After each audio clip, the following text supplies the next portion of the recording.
Good evening, everyone, and thank you for coming. Before I begin, I would like to thank all of those who reached out to me through the Ottawa Jewish Historical Society to offer some of the information I will speak about tonight. At the same time, I want to apologize to the many families who aren't mentioned in this presentation. There were so many Jewish businesses in the Byward market, and so many descendants of those business owners over the last century that it is impossible to speak about everyone in one session. Perhaps we can hold a second session next year with all the material that I have reserved.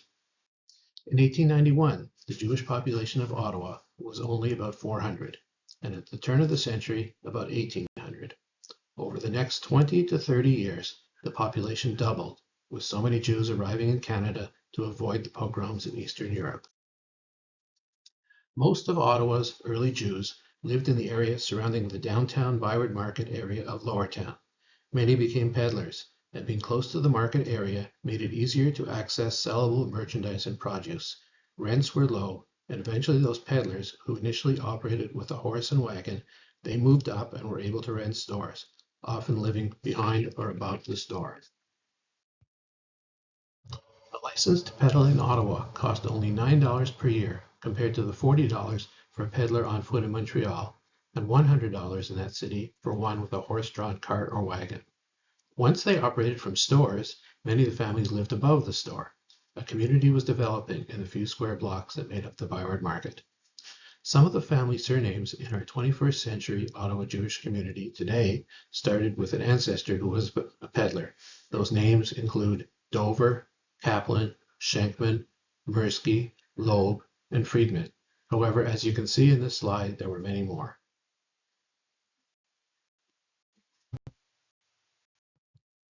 Going to fast forward to the 1960s.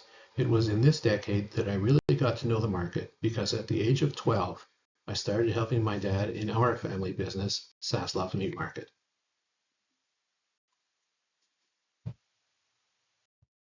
There were 15 stores on the west side of the Byward Market Square, on the block between York Street to the north and George Street to the south. 13 of those 15 were Jewish owned in the 60s. The two stores that were like the bookends to that city block were Irving Rivers at the corner of Byward and York, and Zunder's at the other end of the block at the corner of Byward and George. So we could call this part of the talk as From the Rivers to the Z. First store was Irving Rivers, owned by the iconic Irving Rivers, selling work clothes and uniforms. This store has the slogan, "We corner the market." Very appropriate for a store at the corner of York and Byward. It is still a major tourist destination in Ottawa, carrying Canadian and Ottawa souvenirs, as well as clothing and flags of the world. More about Irving later. Earl's Dairy, owned by Earl Greenberg. This was a tiny store selling deli meats, cheeses, and dairy products. I remember Earl well because much of what was sold there was purchased from our store and then resold by Earl. Earl's wife Ruth worked with him in the store. I don't recall him having any employees, but he may have. My recollections of Earl was that he was a quiet man, but you didn't mess around with Ruth, as can be seen in this newspaper article related to an intended robbery. Saslov Meat Market, that's our family business. Originally owned by Sam Saslov, but taken over by my father, Nathan Diener, around 1954. We were at 30 Byward, but then moved to 50 Byward about 25 years ago, where we still exist today. More about our family business later in the presentation. Coopersmith's Cut Rate Store, owned by Saul and Selma Coopersmith. I remember it as a long, narrow store with an aisle down the middle and clothing piled high on shelves on both sides. The Coopersmiths sold clothing, but Saul's father, Benjamin, operated a fruit store going back to the late 1920s or early 1930s. Their store was in the location where you see Budapest Fruit and Delicatessen in the picture. Reliable Meat Market, owned by Sam Savkoff. Sam was a short-tempered man who had little tolerance for difficult customers.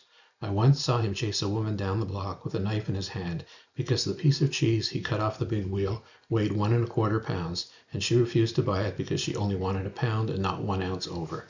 I remember that very clearly because he came into our store to ask if she had bought cheese from us, which she had. Luckily for me, my cutting was more precise. Greenberg and Weltman. This was a produce store owned by Mutt, Greenberg, and Morris Weltman. Later, Mr. Weltman left that business and opened Top Banana at the corner of George and William. The Weltman name was then dropped as the store name changed to Greenberg's Fruit Market. One longtime employee was Morris Ogolnik, who you see in the slide, who went by the nickname Mush, meaning that this store had both a mutt and a mush. In talking to Mush's son Barry earlier this month, I was reminded of the Ramona Cafe, which was run by a Greek family for many decades. It was a gathering place for many of the Jewish retailers who would talk business and world events over lunch. Barry reminded me that his dad would bring a tomato or other vegetable to the restaurant, and they would slice it and put it on a plate with whatever main course he ordered. I know that some of the Jewish butchers would occasionally bring a steak with them so that the restaurant would cook. They would only have to pay for the side dishes or beverages that they consumed, as they provided their own protein. That restaurant served as a community gathering place for the market merchants. Byward Bargain Center. This was a clothing store owned by Sam and Lima Magidson. Sam had a reputation as an excellent salesman. His store was one of the first in the city to take ChargeX, the forerunner to Visa, and I recall that several years later, our store was one of the first food stores in the city to accept credit cards. We were taking credit cards even before the supermarkets did. Ballin's Grocery, Jack and Betty Ballin originally. In 1967, though, their son Fred and his wife Esther took over Ballin's Dairy in the Byward Market from his parents. It became a popular shop carrying the largest variety of cheeses in the city. They ran the store until they sold it and retired in 1985. The store is still in operation today, but under the name International Cheese. Byward Meat Market. I can recall Izzy Cohen and his brothers. This store, by market standards of the day, was quite large and modern, with most of the meat offerings pre-packed like we see in today's supermarket displays. Before the brothers ran this store, their father Max Cohen started out as a meat peddler before opening a store on the market around 1915. He sold that business to Michael Sobkoff in 1921. For the next decade or so, Max operated businesses in a few locations in the region, but eventually returned to the Byward Market. I can picture Izzy walking down the block in the market, often with a cigar in his mouth. Economy Dairy, owned by Nat and Thelma Rivers Steinman. As a youngster, Thelma helped in her parents' produce store in the Byward Market. She married Nathan, or Nat Steinman, in 1937, and the couple worked together in the store for decades. Central Meat Market, owned by Wolf Cantor and was in various locations on the block, but eventually ended up at 50 Byward. Later owned by Ronnie Cantor, who you see in the picture, Wolf's son, and finally by Marvin Siegel, a brother-in-law to Danny, who was another of Wolf's son. Zunder's Fruit Market. This store was originally owned by Isaac Zunder and his wife Bessie, but was taken over by their three sons, Sam, Mark, and Sroul. Sroul ended up making Aliyah to Israel. According to Sam's son Philip, the store at 54 Byward was expanded when they took over 52 Byward to make a larger store. With the extra space, they were able to add cigarettes, biscuits, and candy to the fruit and vegetable lines, as well as running a snack bar in the expanded location. In 1968, the Zunders bought the property at 60 Byward and kept that location's produce store running for about 25 years. Sam suffered from retinitis pigmentosa and gradually became blind, but that didn't stop him. Like Irving Rivers, he became a spokesperson for the market retailers, and despite his handicap, functioned extremely well. He would walk the streets of the market, knew all the farmers and all the store people by their voices and location. Years after he got out of the business, he would call me regularly for updates on his beloved Byward Market. Me and my siblings and many other children of storekeepers, Philip helped his dad in the store and met his wife Linny for the first time while working there. He also told me that one day Margaret Trudeau was shopping in the store and had her hand slapped by a female employee when Margaret sampled a grape from the display. This feature appeared in the newspaper in 1986, 62 years after the establishment of the business. Slipikoffs. They sold produce and meat. Originally owned by Sam Slipikoff, then his son Charlie and wife Mary, later by son Jerry, and eventually joined by Jerry's brothers David and Harvey. This store was sandwiched between the two Zunder stores. When Sam Slipikoff operated the store, it was actually called Byward Fruit Market, as can be seen in this 1943 obituary for Sam's wife, Devora. At some point, probably after Charlie took over, it was renamed Slipikoff's.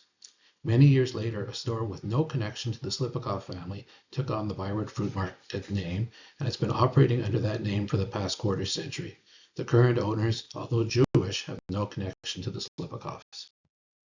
Now, 60 years later, in 2024, of the 13 Jewish-owned businesses on that side of the street in the 1960s, only 3 remain today. One is our store, which may be closing this fall after 70 years in business. The Irving Rivers store is still there, cornering the market, with Irving's daughter Ellen and his grandson Michael Oster running the place. The store that was Greenberg and Weltman in the 1960s went through a couple of ownership changes and was renamed Byward Fruit Market. Miriam and Isaac Farbiage have now owned that store for the past quarter century. Across the street at the southern end were Schulman's, run by Joe Schulman and his wife Faye and their children. Next to Schulman's was Ontario Fruit Market, originally owned by Philip Switko.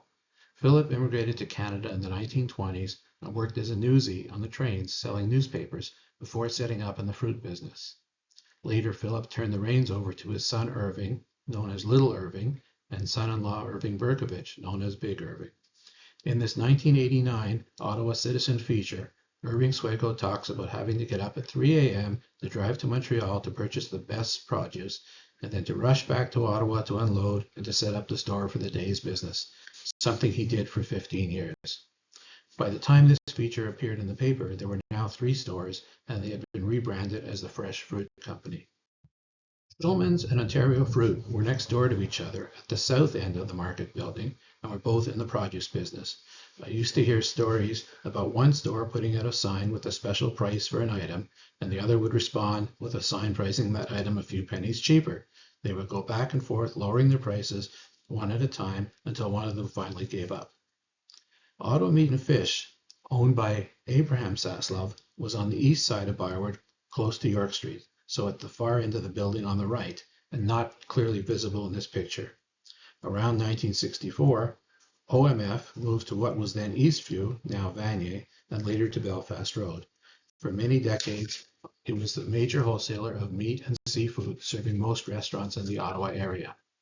Sam Saslov and his son-in-law Maury Karp joined Abe at Ottawa Meat and Fish after Sam sold his butcher shop to my father.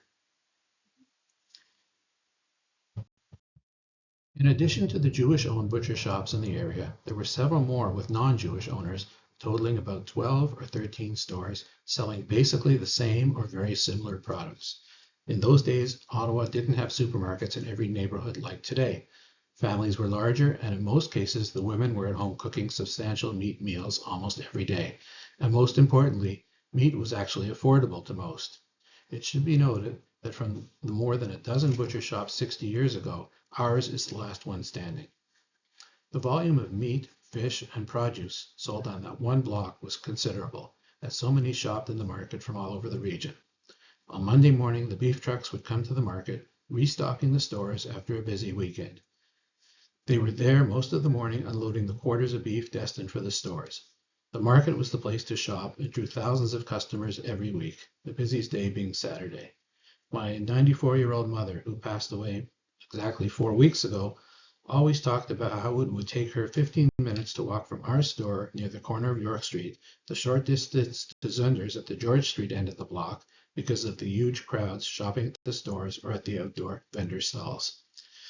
There were a couple of families in my day who had a huge presence in the Byward market. The Saslovs, who were originally Zaslavsky from Uman, Ukraine, were one of those families.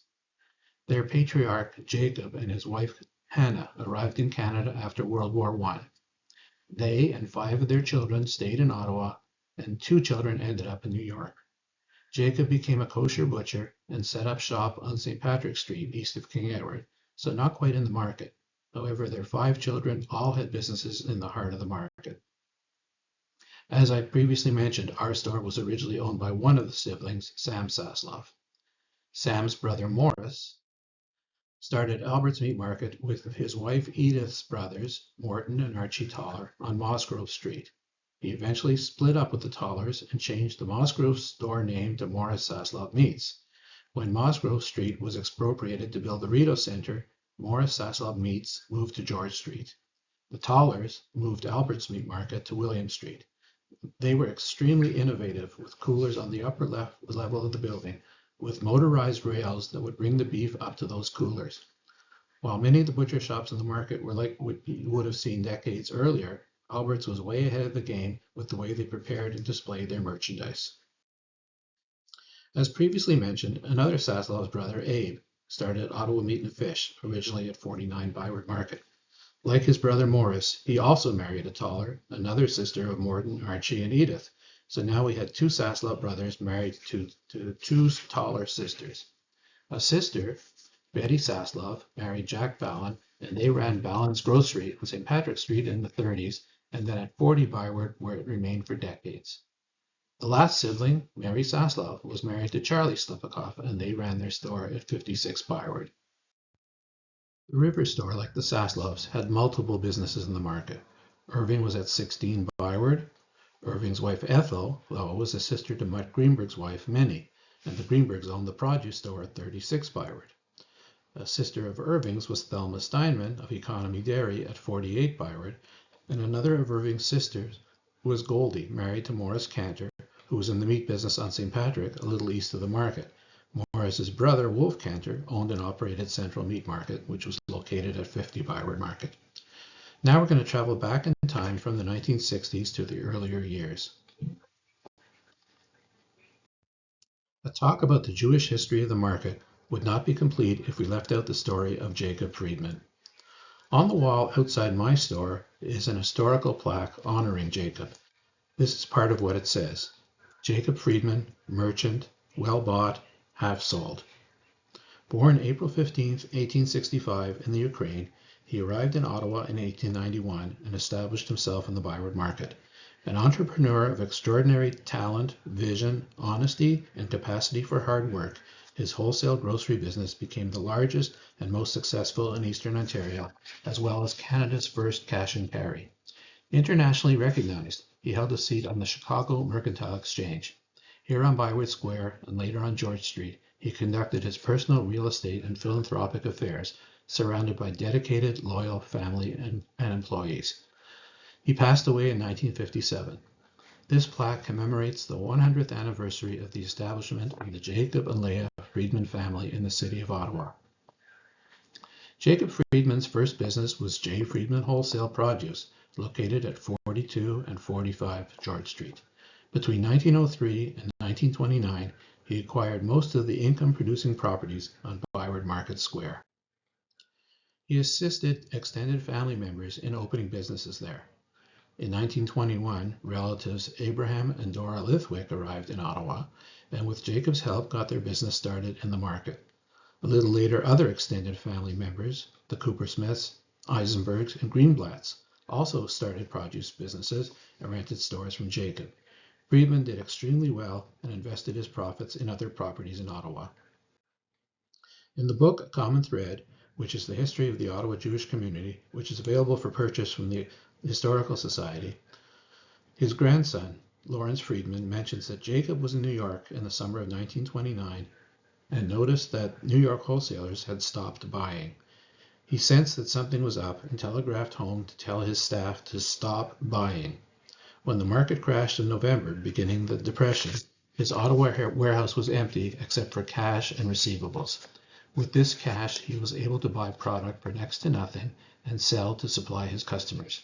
He was able to extend credit to them, allowing them to get back on their feet during this difficult period.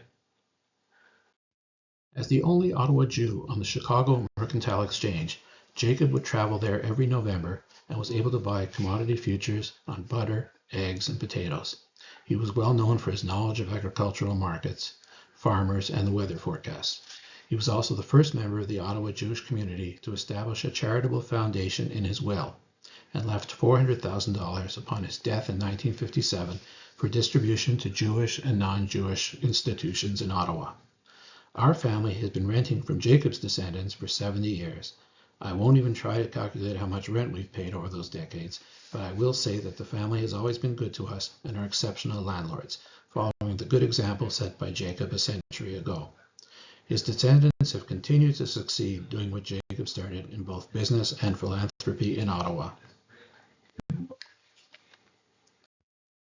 Another Jacob, Jacob Rivers, came to Canada with Leah, his wife, in 1921.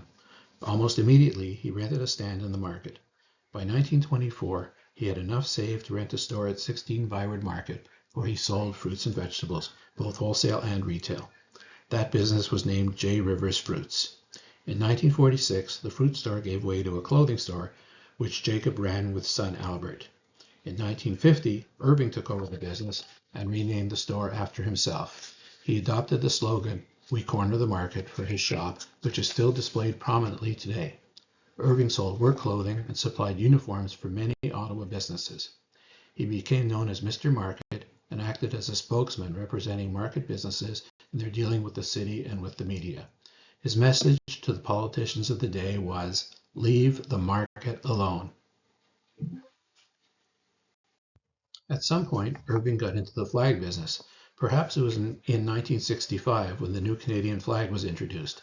You can see in this ad from that year when he recognized an opportunity.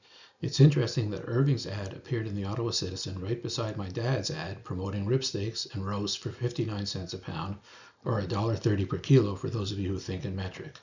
Note that today's rib steaks sell for $40 per kilo in our store, and I can assure you that the profit margins were higher in 1965 than they are today. It's also worth noticing that my dad offered a free citywide delivery with a catch. The catch was that you had to spend a minimum of $5 to get a free citywide delivery. As well as being Mr. Market, Irving was very prominent within the Jewish community, serving on many boards, in particular Congregation Beth Shalom and the Jewish Community Center. For many years, he organized the buses that would take kids to Camp B'nai B'rith each summer. The buses would line up in the market on the first day of camp, which was usually the first Sunday after Canada Day. In those days, most businesses were closed on Sundays, so there was plenty of room not only for the camp buses, but also for parking of the cars of all the parents dropping off their kids. Irving ran those camp send-offs with military precision, and you would hear about it if you didn't act quickly when he told you it was your turn to board the bus. Personally, our family was very close to Irving as his store was next to ours, and we remained close to Irving's children and many of his grandchildren over the years. After my brother and I took over our business, Irving used to come into our store several times a week to make sure that everything looked orderly and to offer us some of his wisdom.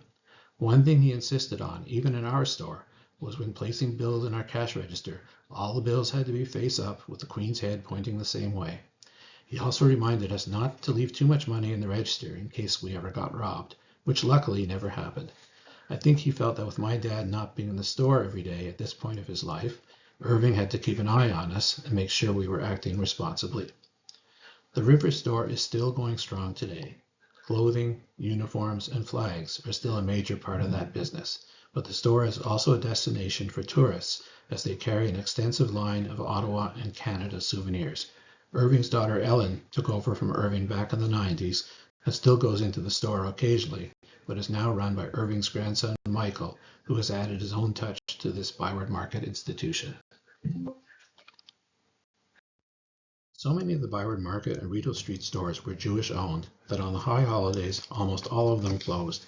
Sign maker Harry Kaufman used to make complimentary signs that went up in the windows of all the stores a few weeks before the holiday, advising customers that the stores would be closed on the 2 days of Rosh Hashanah as well as on Yom Kippur. I remember walking to the market on a Rosh Hashanah afternoon one year after attending services at Beth Shalom and seeing store after store closed, all displaying the same Harry Kaufman sign. Customers didn't seem to mind. I remember one Yom Kippur that fell on the Saturday before Thanksgiving, which meant that we were closed on what was traditionally one of the busiest days of our year. We told all our customers in advance, and they all came in on Thursday or Friday to pick up their turkeys, respecting our traditions. No one complained about it being inconvenienced by the Jewish store owners observing their traditions. The Ottawa Jewish Archives has a wonderful collection of recorded interviews with members of the community. I've listened to a few of them. One that I enjoyed featured Abe Hanser and was recorded in 1987. In it, Mr. Anser, who was born in 1911, talked at great length about his life, just 3 years before he passed away in 1990. Again, while every family's story differed slightly, the general theme is much the same for most. Abe's father, Daniel, was an immigrant from Latvia, and he was a shoe repairman and opened a clothing and shoe store at 103 Clarence Street. Like many other families, the Hansers lived behind the store. In addition to the store, they kept a few geese and 40 or 50 hens in a stable located behind the building. The geese were raised to be enjoyed on special occasions, perhaps for Simchat Torah or Rosh Hashanah. They also used the feathers for pillows. The chickens were raised for their eggs and to provide the main course for Shabbat dinners, and some were sold to neighbors and friends. If an observant Jew bought a live chicken or goose, they would take it to Reverend Mirsky, who was not only a shochet, but also the cantor at the King Edward Synagogue. Many in the community bought live poultry in the market to be slaughtered, usually on Thursdays, to be used for Shabbat, reminiscent of what was done in the shtetls of Eastern Europe. In 1926, Daniel Hanser died suddenly at age 48, and Abe's mother, Tilly, who was left with 8 children, took over the running of the store. She added glassware and dishes to her product list, and later dealt with furniture and antiques. In 1951, Tilly suffered a heart attack, and Abe decided to take over the store. Abe added TVs, radios, and stereos to what was sold at the store. The Hanser store was one of many similar stores, mostly on Clarence and William Street. Went on to talk about some of the challenges that Jews faced in those days, especially in the lean Depression years. While for the most part Jews in the area got along reasonably well with their non-Jewish neighbors, there was some anti-Semitism, as many in both French and English Canada saw Jews as not fitting in, or as carriers of left-wing ideas. As has often happened during lean economic times, many found that the Jews were convenient targets for hatred and as scapegoats. There were some factions who took out ads in papers, encouraging people to boycott Jewish stores. Abe went on to mention an Ottawa city detective, Jean Tissot, a 25-year veteran of the force, who harassed the local Jewish merchants by visiting them daily to see if they were selling stolen merchandise. In addition to this harassment, he circulated throughout the city an anti-Semitic cartoon translated to English from a French-language Quebec paper defaming A.J. Freeman. When Freeman complained, Tissot was charged with criminal libel and was suspended from the force and was found guilty, after which he resigned or was terminated, which made life much easier for the Jewish business people. Tissot was then hired as police chief for Rouen, Quebec, but shortly thereafter he was let go once people there saw his true colors. Next door to Abe's store at 103 Clarence lived his brother-in-law, Nathan Lang. Nathan lived upstairs and ran the barbershop at street level for about 60 years. I can remember going to Nathan's for a haircut in the 1960s for $1, including tip. He was featured in a 1980 article in The Citizen. By then, the price had gone up to $2.50. My brother and I have very fond memories of Nathan, as he used to come to our store weekly to buy eggs. We used to sell jumbo eggs, and every time he came in, he would ask the same question in his deep voice. Double yolks? Fresh today? He often would tell us on subsequent visits that only 10 of the dozen had 2 yolks, and he used to look at several dozens carefully each time before making his purchase. Nathan's wife, Anne, passed away in 1971, and Nathan continued to cut hair until 1987, when at age 87, the building that he and Abe occupied was sold. Some of Nathan's customers have been customers of his for more than half a century. In 2017, the City of Ottawa completed the George Street Plaza Renewal Project. Highlights included the planting of shade trees and shrubs and the unveiling of a replica heritage clock. The plaza is the heart of the market, where thousands gather weekly. Many visitors to the market tell their friends, "Meet me under the clock." And personally, I look up at it nearly every morning when I walk to the mailbox for my store. The replica clock was chosen as a link to the region's history. Watchmaker David Wolfson displayed the original clock at his shop on Clarence Street in the 1930s, and after he died in the 1950s, it went to the Nathanson family's pawn shop, Sam's Buy and Sell on William Street, where the word pawnbroker was added to the clock face, and the 3 spheres representing the pawnbroker symbol were added. The Nathanson family donated the clock to the Ottawa Jewish Archives, And because of their generosity, the city was able to commission a working copy that not only displays the present time, but also links us to the market's past. In the picture on the right, you see me on the left, as I acted as the intermediary between the city and the Ottawa Jewish Archives.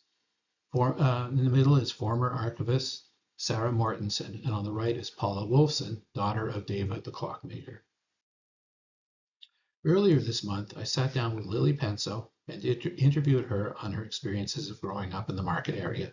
She is the daughter of Burchik, or Ben Greenberg, and Ida Kardish. Both of Lily's parents were immigrants, who, like so many, needed to learn English when they arrived in Canada. They took classes at York Street School.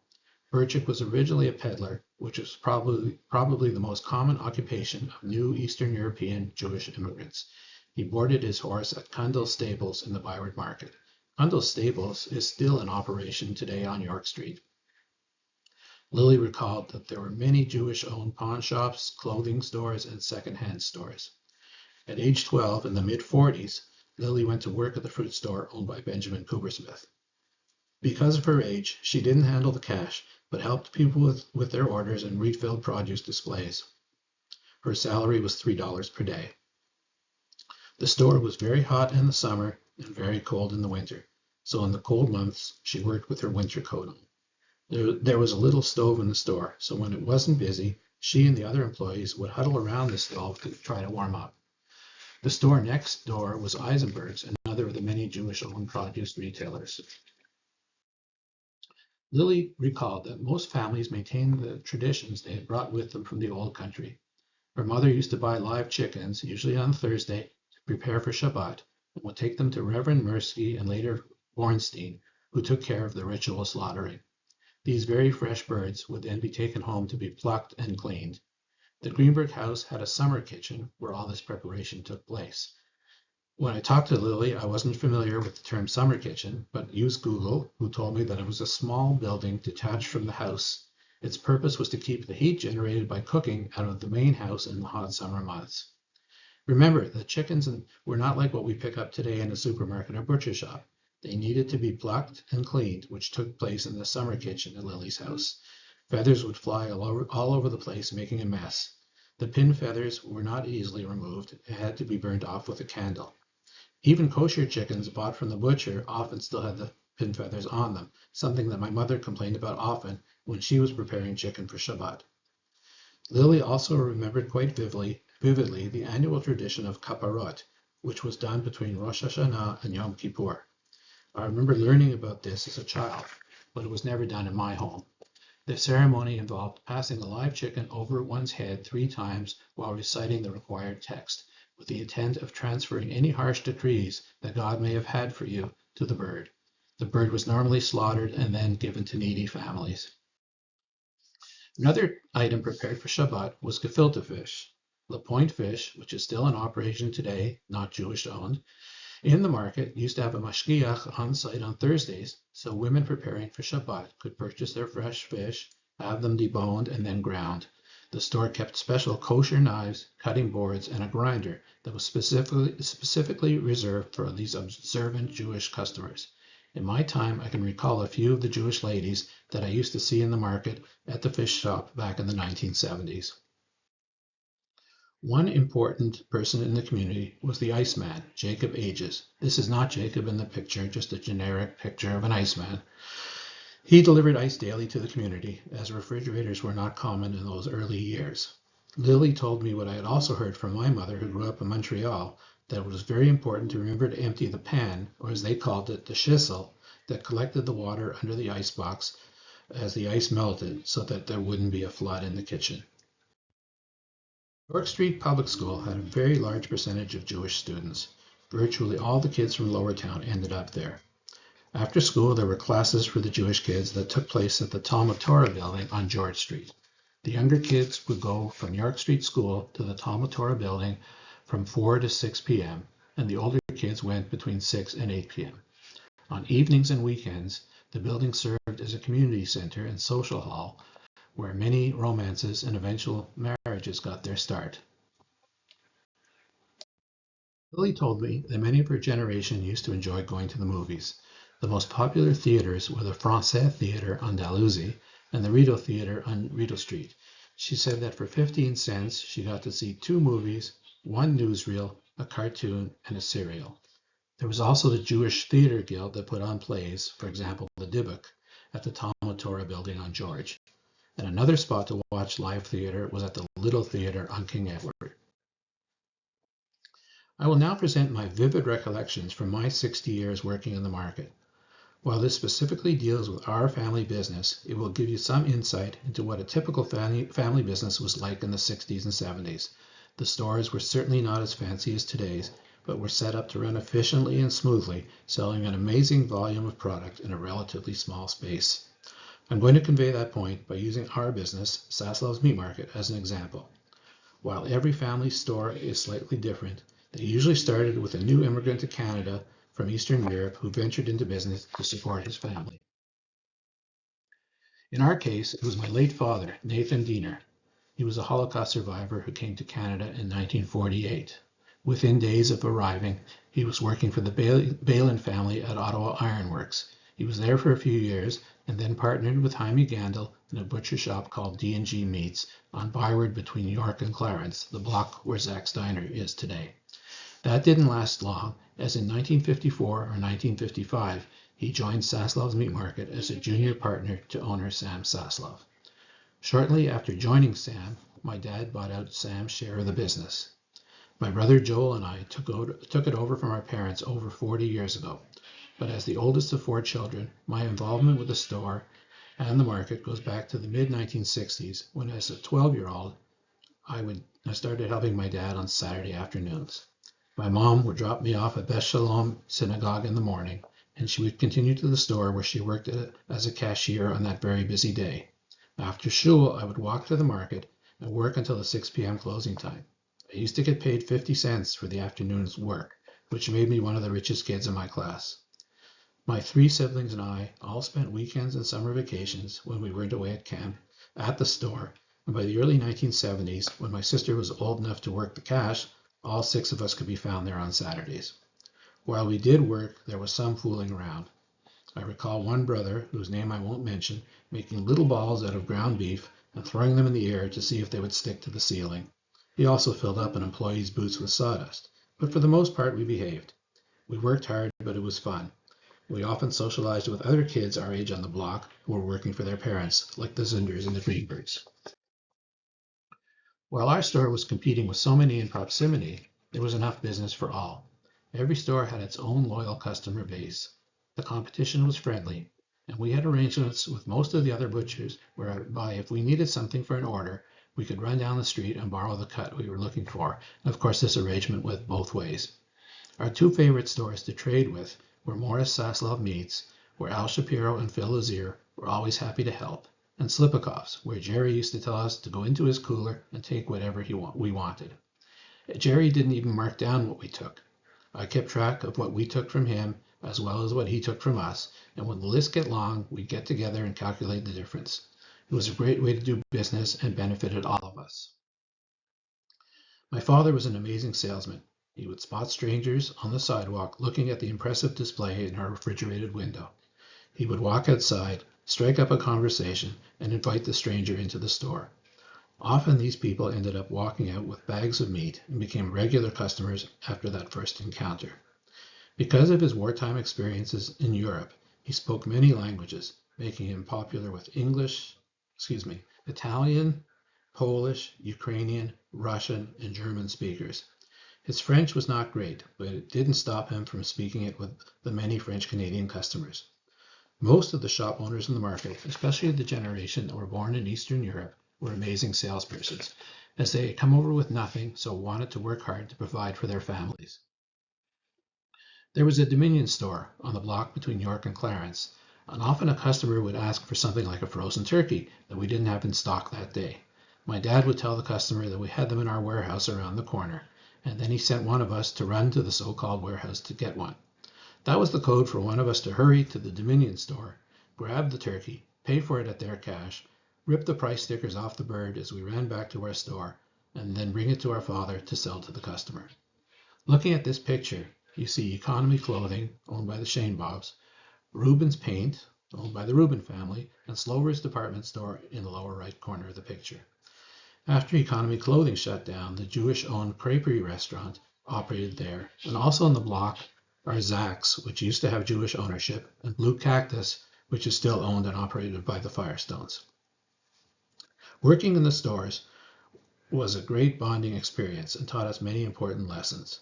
We learned about business, about customer service, and most of all, how to work hard, lessons that served us well for the rest of our lives. We also learned that not everyone was like us. We were exposed to people from all walks of life, and we served the who's who of Ottawa, including politicians and ambassadors and their chefs, as well as those on welfare. My parents became personal friends with many customers from all walks of life, including the High Commissioner of New Zealand and his wife. People who shopped in person at our store included Prime Ministers Diefenbaker and Clark. We also supplied meat to the chefs at 24 Sussex in the Paul Martin, Jean Chrétien, Stephen Harper, and Justin Trudeau days, and we've been selling it to Rideau Hall, the Governor General's residence, for well over 20 years. We also supplied the Archbishop of Ottawa's residence for many, many years, and provided meat that was used when Canada was hosting U.S. presidents and British royalty. Personally, I was chosen to represent downtown businesses by greeting Prince Charles and Camilla 2 years ago this month. At the other end of the social scale, in my dad's day, he offered credit to those less fortunate, and at the end of the month, when these customers received their checks, he would cash them and deduct what was owed to him. He treated rich and poor the same way, always with respect. These were the days before the use of credit and debit cards, and after a busy Saturday, my mother would schlep home thick piles of cash in her purse, mostly $5, $10, and $20 bills that she would sort and then take to the bank on Monday. Rarely did you see a $50 or $100 bill in those days. I remember my dad telling me that if a customer wanted a paper shopping bag and they bought for less than $5, we had to charge for the bag. Keep in mind that 60 years ago, when we sold ground beef at 3 pounds for $1, you got an awful lot of meat for $5. In the 60s, when I started helping, things were quite different from now. Here are a few recollections from our store, some of which are hard to believe today, but then again, times were very different. Conditions were similar in many other shops in the market. Like most butcher shops in the area, we used sawdust on the floor of our cooler to soak up any blood that might have dripped from the hanging quarters of beef. In the winter, sawdust was spread thickly in the front of the store to soak up snow and ice tracked in by customers. At the end of the day, the wet sawdust was swept away and the tile floor was spotless. That always amazed me. Of course, sawdust stayed on the bottom of shoes or boots, and we were warned not to track them into our house when we returned. Our family car had to be vacuumed regularly as well. Many items that today require refrigeration were kept out in the open on top of the counter all day to make them more visible to customers. They were put back in the coolers at night. My dad always had a 6-pound box of loose hot dogs at one end. Imagine a shoebox-sized box holding about 6 dozen wieners. People would order their hot dogs from the box, and when it was close to being empty, another box was put out. That box was very popular with children, and my father would reach into the box and grab one to give to the child to eat while the parents shopped. Kids knew that they would get that treat, and they expected it, and my father was a friend to all of them. Even 4 or 5 decades later, adults would come to the store and tell me that they remembered the nice man who gave them hot dogs when they were children. It should be noted that no gloves were worn in food establishments in those days, and you would never think to ask the parent for permission to give something to the child. It was just the thing that you did. Employees would serve the customers by picking their chosen meat items from the counter, handle the cash, then serve the next customer. No gloves, no hand washing, and no issues with the health inspector over those practices, which were commonplace at that time. Most of the butchers smoked while working. I vividly recall them cutting or trimming steaks with a cigarette hanging out of their mouths, the ashes often dropping onto the meat, and then scraped away with the bone dust. When a customer needed to speak to the butcher, the employee would leave his cigarette on a counter in the back, which over the years had countless burn marks from the abandoned cigarettes. What is really difficult to believe today is that our store in those early days did not have a hot water tank. Every afternoon, a pail of water was taken downstairs and put on a hot plate and brought up at the end of the day for cleaning time. Because everything was closed on Sunday in those days, cleanup was much more extensive on Saturdays. So on that day, we used a huge pail, something like the one in the picture, that when full weighed about 100 pounds. We used to fill it using a hose connected to a tap upstairs. Because of its weight, it took 2 people to bring it up the narrow stairway. It was so large that it was put on the hot plate early in the day.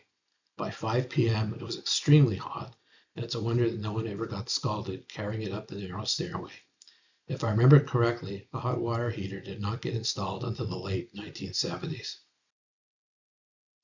The store was heated by a stove oil furnace that fed heat upstairs to one small grate at the front of the store, which meant most of the store was quite cold in the winter. We had 2 100-gallon drums in the basement and had to take oil from these tanks in a pail every day and pour it into the small reservoir attached to the furnace. I can still imagine the smell of oil that stayed on our hands after filling the furnace. There was one incident in the early 1960s when someone left the tap on one of the drums open, resulting in an oil spill discovered the next morning. That episode cost my dad a few extra bags of sawdust to soak it up and left the oil smell in the store for weeks. Because most stores were closed on Sunday, my dad always drove downtown in the winter months on Sundays to fill the furnace so it wouldn't run out on that day when we were closed. While there, he also fed the cat, whose job it was to keep the mice away, something very common in stores in those days. I won't go into any detail about the bathroom facilities, so I'll leave it to your imaginations. Let me just say that in the many years my mother worked in the store, she never once went down the stairs for anything, which included using the bathroom. She would walk over to Freeman's to use the facilities there. And one thing she used to say was that the bathrooms at Freeman's were spotless in the morning, but if she went there in the afternoon, they weren't quite the same. These conditions were not unique to our store and were common throughout similar businesses both here in Ottawa and elsewhere at that time. We never had trouble with municipal health inspections, and we never heard of anyone getting sick. It's hard to believe looking at it from today's perspective. In the early 1980s, our parents were getting tired. They had worked 6 days a week for many years without vacations and were seriously considering closing the store. By that point, I had finished my education and was working full-time outside the family business. These were at Monday to Friday jobs, so I continued to work at the store on Saturdays to help my parents. I couldn't imagine the business closing, so my wife and I approached my parents about taking over the business. Joel at that time had graduated with a degree in political science and was working for an MP on Parliament Hill. Parents agreed to me taking over, and Joel joined me a year or 2 later. Over the next few decades, we did extremely well, eventually opening a second store and a warehouse, and had a decent wholesale business, serving a couple of dozen restaurants. Joel and I both appreciated the hands-on education we got from working in the family business. So when his 3 children and my 2 were old enough, they followed our example and worked weekends and summers in the store. If my dad were here today, he would be immensely proud seeing that 9 of his 11 grandchildren put in time working for the family business while in high school. All our children have done extremely well in their chosen careers, partly because of the work ethic instilled in them by their experiences working in the store. Now Joel and I are both grandfathers, and the next generation is still too young to work in the store. I do have a picture of my grandson in the store taken 2 years ago, so we can now say we've had 4 generations of Deaners behind the counter. This presentation only scratched the surface. There is so much more in the market, or there was in those days. There were Jewish-owned businesses that dealt with furs and hides, like the Kizels, who did business on York Street, and Dover and Black, who you can see upstairs from the Canadian Bank of Commerce, the future location of the Irving River store.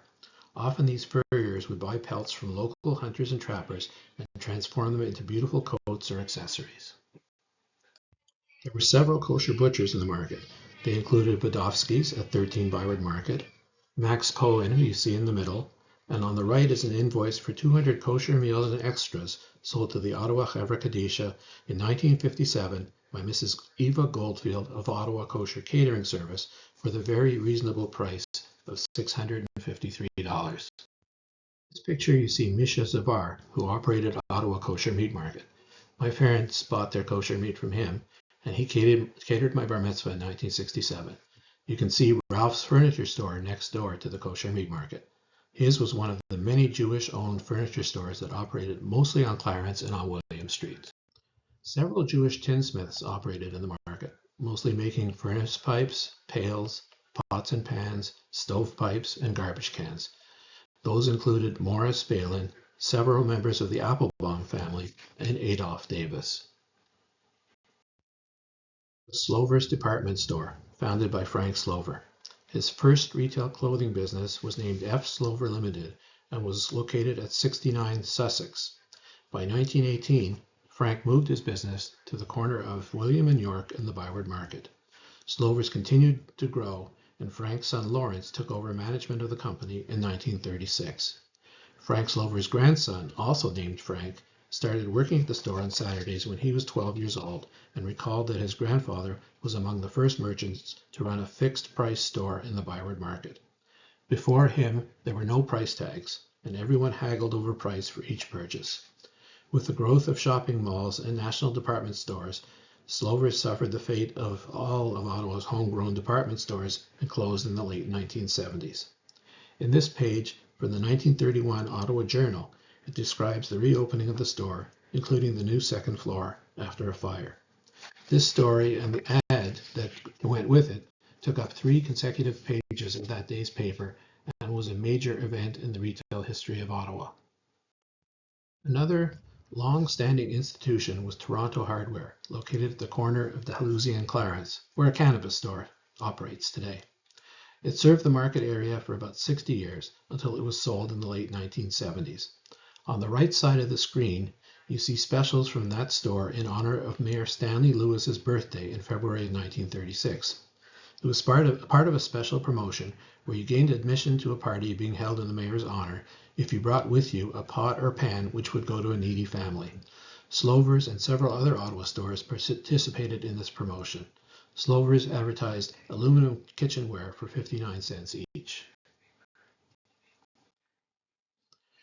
Sadly, the glory days of retail in the market are behind us, and even my family business, which dates back 70 years, will probably be closing this fall, as numerous factors have combined to make the type of businesses that thrived in the past century unsustainable going forward. As previously mentioned, this presentation only scratches the surface. There was so much more in the rich Jewish presence in the market, from candy manufacturers to pawn shops to furniture stores, but there is only so much that can be done in one evening.